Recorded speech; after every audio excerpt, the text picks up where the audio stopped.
एक भक्त था जो कुछ कार्य नहीं करना चाहता था। एक व्यक्ति जिसे अगर कुछ काम करने बोलो तो वह बहाना ढूंढता कि कैसे मैं उस काम से बच जाऊं।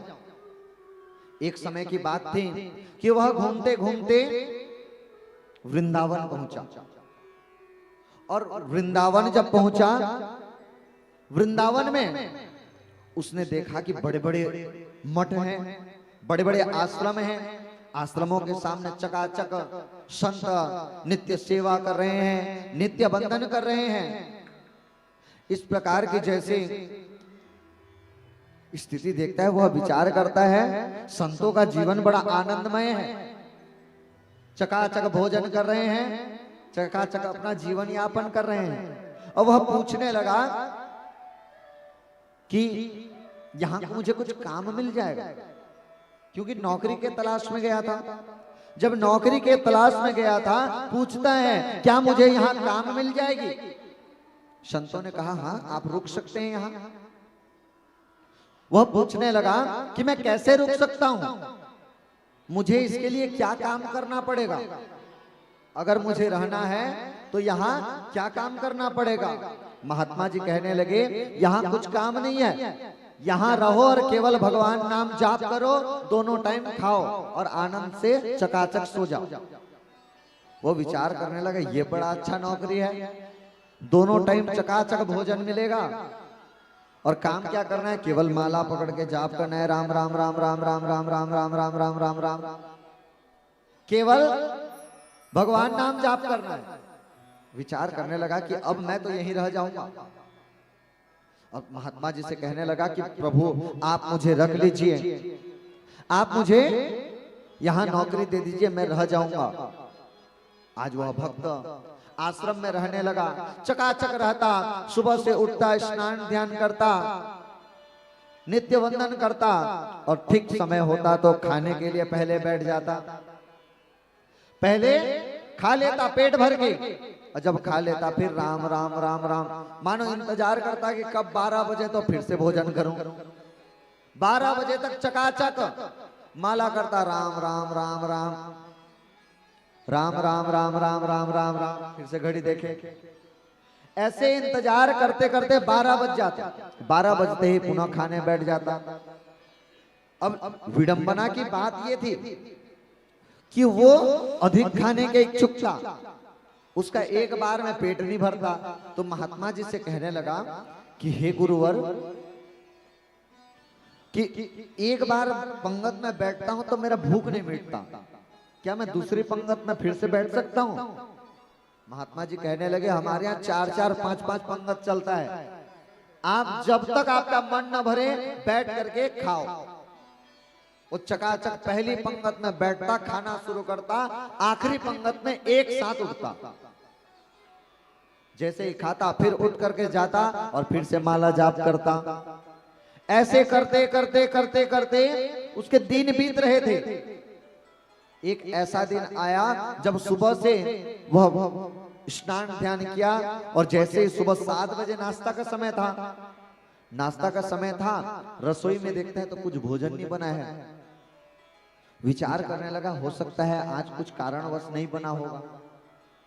यही कुछ और देर जब हुआ तब दोपहर का समय आया।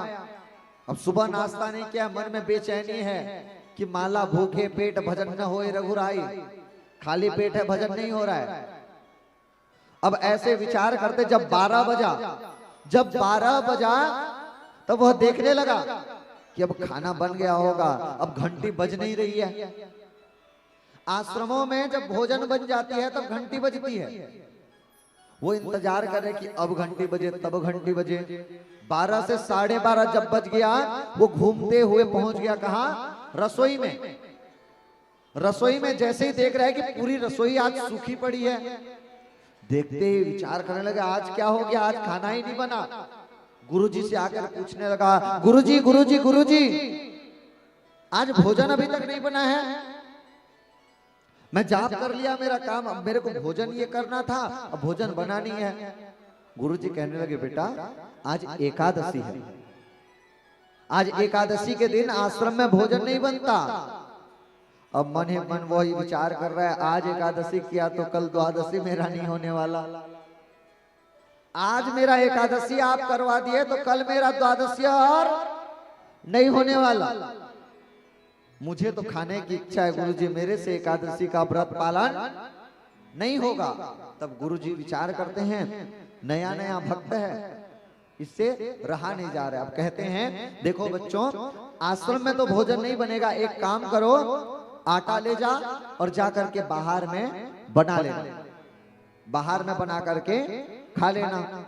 अब वैसे ही किया। अब अपने लिए अकेले खाना है क्योंकि बाकी सब तो एकादशी किए हैं। अब अपने लिए आटा पकड़ लिया और सारा भोजन का पकवान पकड़ लिया और पात्र पकड़कर पहुंच गया नदी के किनारे में। नदी के किनारे में जैसे ही पहुंच गया और आज अपना भोजन बनाने लगा। और विचार कर रहे हैं, सुबह से पहले से बता देते तो पहले से मैं बना लेता। आज इतनी देर से मुझे बता रहे हैं, मेरे में भूख व्याकुलता हो रही है। सुबह से बता देते एकादशी है, मैं सुबह से खाना बना लिया होता।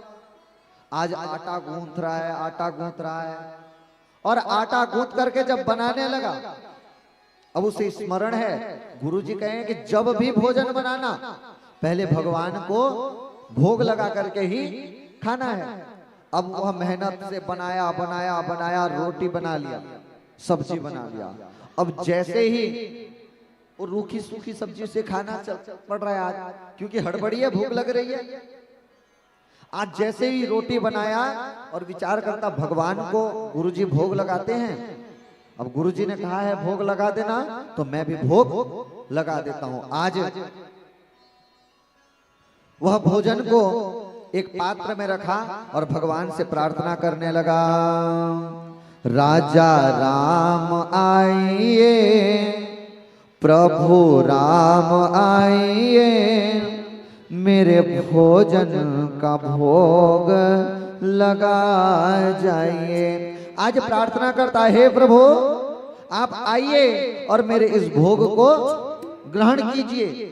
आज इस प्रकार से निवेदन करता और भक्त कहता, राजा राम आइए, प्रभु राम आइए, मेरे भोजन का भोग लगा जाइए। राजा राम आइए, प्रभु राम आइए, मेरे भोजन का भोग लगाइए। श्री राधे।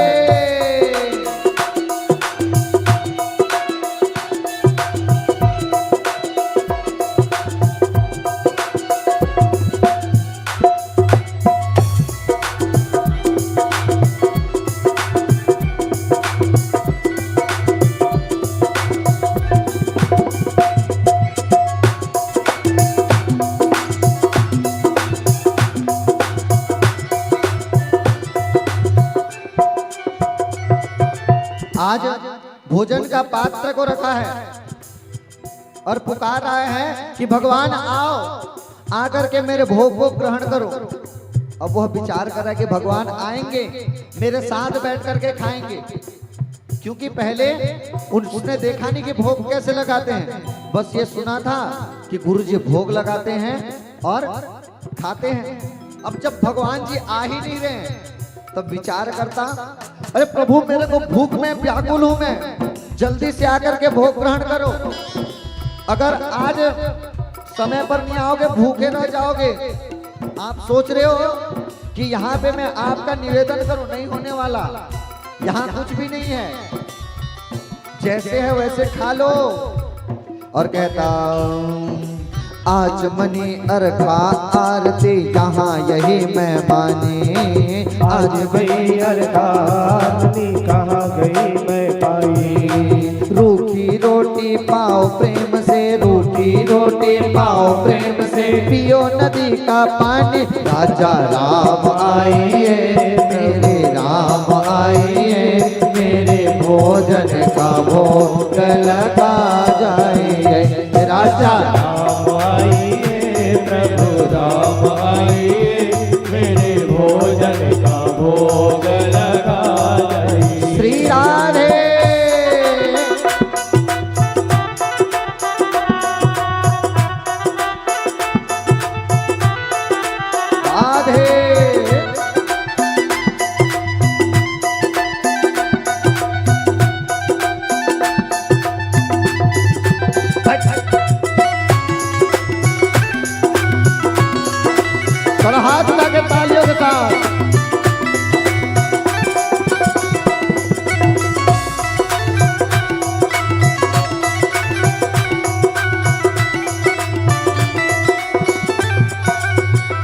और आज भक्त कहने लगा, हे प्रभु, आप सोच रहे हो कि मैं आपकी विधिवत व्यवस्था करूं, यहाँ नहीं होने वाला। आचमनी अर्घी कुछ नहीं है, आप आओ और ये जो रूखी सूखी रोटी बना कर रखा हूं यही खाओ, और पानी पीना है, मेरे पास पानी के लिए भी पात्र नहीं है। यहाँ रोटी खाओ और ये रहा नदी, इसका पानी पियो, क्योंकि शुक्र करो मैं यहाँ बुला रहा हूं। आज गुरुजी बुलाने वाले नहीं है, आज यहाँ का भी छोड़ दो। मैं तो भूखा रहा हूं, मैं इंतजार कर रहा था गुरुजी बनाएंगे तो खाऊंगा। गुरुजी के निवास में वहां भूखे पेट रहना पड़ा। और आज भक्त कहता, भूल करोगे यदि तज दोगे भोजन रूखे सूखे, भूल करोगे यदि तज दोगे भोजन रूखे सूखे। मंदिर में आज एकादशी बैठ रहोगे भूखे, मंदिर में आज एकादशी बैठ रहोगे भूखे। राजा राम आइए, मेरे राम आइए, मेरे भोजन का भोग लगा जाइए। राजा राम आइए, मेरे राम आइए, मेरे भोजन का भोग लगा जाइए। आज जैसे ही कहता, हे प्रभु आओ, अब तो और विलंब मत करो, अब भूख बर्दाश्त से बाहर है, जल्दी आकर के खाओ। आज भक्त की इतनी पुकार में भगवान साक्षात आ गए, भगवान साक्षात प्रकट हो गए। लेकिन कौन? भगवान और माता सीता दोनों साथ आ गए। दोनों को जैसे ही साथ में देखा, आज भक्त विचार करने लगा, मैंने तो एक को बुलाया था, यहाँ दो कैसे आ गए? क्योंकि विचार किया, मैंने अपने लिए बनाया है और गुरुजी ने कहा था भगवान के लिए बनाना, तो मैं भगवान के लिए 2 रोटी बनाया था। यहाँ तो एक व्यक्ति और आ गए, तो अब ये बंटवारा हो जाएगा। आज माता सीता को और भगवान राम को भोजन कराता है और स्वयं भोजन करता है। अब ऐसे करके वापस आया। अब दिन बीतता गया, अगली एकादशी आई। अगली एकादशी जब आई, तब वह गुरुजी से कहने लगा, गुरुजी इस बार मुझे थोड़ा अधिक राशन दे देना, क्योंकि वहां 2 व्यक्ति आ गए थे। आपने कहा था भगवान को खिलाना, भगवान और माता दोनों आ गए थे, आप थोड़ा राशन बढ़ा कर देना। गुरुजी विचार कर रहे हैं, गुरुजी विचार कर रहे हैं, लगता है ये अधिक भूखा है, इसीलिए विचार कर रहा है कि मैं ज्यादा राशन मांग लूं तो अच्छे से भोजन करूंगा। आज अधिक भोजन लेकर के पहुंच गया वही नदी के तट पे, और नदी के तट पर आज आकर के आज किनके लिए भोजन बना रहे हैं? भगवान राम के लिए, माता सीता के लिए, क्योंकि एक को बुलाने से 2-2 आते हैं। आज पहले से दोनों के लिए तैयार रखूंगा, दोनों के लिए तैयार रखा, अपने लिए, तीनों के लिए गूंथ करके सुंदर सा आटा गूंथा और वो रोटी बनाया।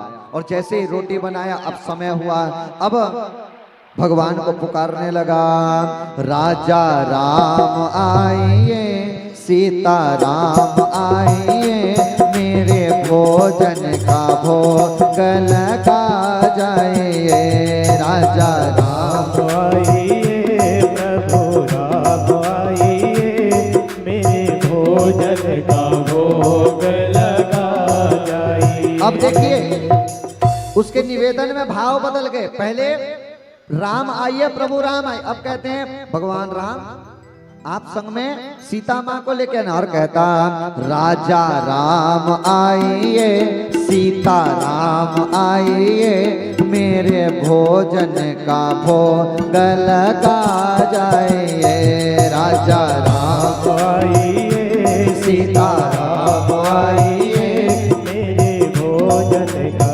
भोग लगा जाइए।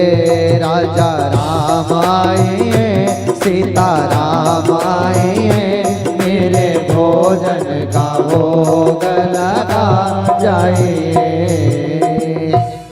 आज जैसे ही भक्त पुकारने लगा, हे राम आइए, सीताराम आइए और जल्दी से आकर के मेरे भोजन का भोग लगाइए। आज जैसे ही पुकारने लगा, भगवान राम आए, माता सीता आए, संग में लक्ष्मण जी महाराज को ले आए। आज जैसे ही विचार करने लगा, आज भक्त विचार करता, अरे ये क्या बात है, मैं 2 को बुलाया, आज फिर 3 आ गए। मैंने प्रभु आप दोनों के लिए बनाया था, अब आप फिर 1 को लेके आ गए। आज तीनों को भोजन कराता है, फिर उसका हिस्सा थोड़ा कम हो गया। और जैसे ही हिस्सा कम हुआ, अब विचार करता है, मैं भगवान को अकेले बुलाता हूं, 2 आते हैं, 2 आए ठीक है, 1 को फिर ले आए। आज भोजन कराया और फिर वापस चला गया। जब अगली एकादशी आए, फिर गुरुजी से कहता, गुरुजी थोड़ा राशन और बढ़ा देना। मैं भगवान को बुलाया, संग में 2 लोगों को लेके आ गए, वो 3 मैं 4, हम लोग 4 हो गए थे, आप मेरे को 4 लोगों का राशन दो। गुरुजी विचार कर, बड़ा भोजन करता है ये, 4 लोगों का राशन बना करके ले रहे। आज 4 लोगों का राशन दिया गया और 4 लोगों का राशन लेकर के फिर से विचार कर रहा है, पिछले बार भगवान राम को बुलाया, सीता माँ आई थी, लक्ष्मण जी आए थे, आज सबके लिए बना रहा हूं। और जब बनाने लगा इनके लिए भी, अब जैसे ही इनके लिए भी बनाया और फिर से वो भोजन को तैयार करके भगवान से कहता है, हे भगवान जल्दी से आ जाओ, अब आपका भोजन तैयार है, आप भोजन करो ताकि मैं भी भोजन कर सकूं। अब लक्ष्मण जी महाराज माता सीता और राम जी के लिए भोजन बना करके कहता, राजा राम आइए, सीता राम आइए, संग लक्ष्मण को लेकर आ जाइए। राजा राम आइए, सीता राम आइए, संग लक्ष्मण को लेकर आप जाइए। राजा राम आइए, सीता राम लाइए, संग लक्ष्मण को लेकर आप आइए। हे प्रभु राम जल्दी से आइए। आज जैसे ही पुकारने लगे, राम भगवान आओ, आज राम भगवान आ गए, माता सीता आ गई, लक्ष्मण जी महाराज आ गए, संग में आज में हनुमान जी महाराज भी पहुंचाए। और जब हनुमान जी महाराज भी आ गए, सब बैठ करके जब भोजन कर लिए, तो अब हनुमान जी महाराज अधिक खाने वाले, वो आज सारा भोजन कर लिए, 1 रोटी बचाए उसके लिए। अब विचार करता, मैं 1 को बुलाता हूं, ये आते नहीं है, ये सब परिवार को लेके आते हैं, मैं सबके लिए बनाऊंगा क्या? दूसरे दिन आश्रम में आना, भर भर के खाना बनता है, दूसरे दिन आते नहीं हो, आज ही आपको समय मिलता है, मैं अकेले मेहनत कर करके बना रहा हूं। आश्रम में बनाने वाले बहुत हैं, वहां डेग भर भर के बनता है, आप वहां आना, भर पेट खाना। अब आए हो तो भोजन करो, सबको भोजन करो। अब अगली बार जैसे गुरुजी से कहने लगा, अगली एकादशी में, गुरुजी मैं 1 को बुलाता हूं, अनेक लोग आते हैं। गुरुजी को अब शंका होने लगी, ये कहीं राशन लेके बेच तो नहीं देता, क्योंकि इतने लोगों का भोजन करना तो संभव नहीं है। अब विचार करता, ये लगता है बेच देता है, आज इसकी परीक्षा ले। गुरुजी राशन दिए सबके लिए और स्वयं पीछे पीछे चल पड़े। आज स्वयं पीछे पीछे चल रहे हैं। आज भक्त पहुंच जाता है नदी के किनारे में और फिर से गूंथने लगा, आज देखता हूं कितने लोग आते हैं, जितने लोग आएंगे सबको आज खिलाऊंगा। आज अपना एक सहयोगी भी ले गया है, चल रोटी बनाने लगना। और रोटी गूंथ करके, सुंदर सी आटा गूंथ करके रोटी बनाए और रोटी बना करके फिर से निवेदन करने लगे रहे हैं। और वहीं पे गुरुजी दूर बैठ के देख रहे हैं, ये क्या कर रहा है, इतना सारा गूंथ रहा है, खा पाएगा क्या? और वहीं पे वो रोटी बना करके आज पुकारता, राजा राम आइए, सीता राम आइए, अपने संग में परिवार ले आइए। राजा राम आइए, सीता राम आइए, संग अपने परिवार ले आइए। राजा राम आइए, प्रभु राम आइए, मेरे भोजन का भोग लगा जाइए। आज भगवान को प्रार्थना करता, हे भगवान आप आइए और इस भोजन का भोग लगा जाइए। जब इस प्रकार से निवेदन करने लगे, आज भगवान सपरिवार आ गए हैं और सपरिवार आकर के भोजन ग्रहण करने लगे। जैसे ही भगवान के परिवार को बिठा करके आज अपने हाथों से वह परोस रहा है। गुरुजी आज देखकर विचार करने लगे, मैंने इतनी कठिन तपस्या करके जिनको नहीं पा सका, आज इतनी आसानी से, सहज से और सरल रूप से, सहज और सरल रूप से मेरे शिष्य ने भगवान को पाया है। इसलिए कहते हैं भक्तों, हृदय में भगवान की प्राप्ति की आकांक्षा हृदय की अंतःकरण में होगी, तब निश्चित रूप से भगवान की प्राप्ति सुलभ और सहज होगी।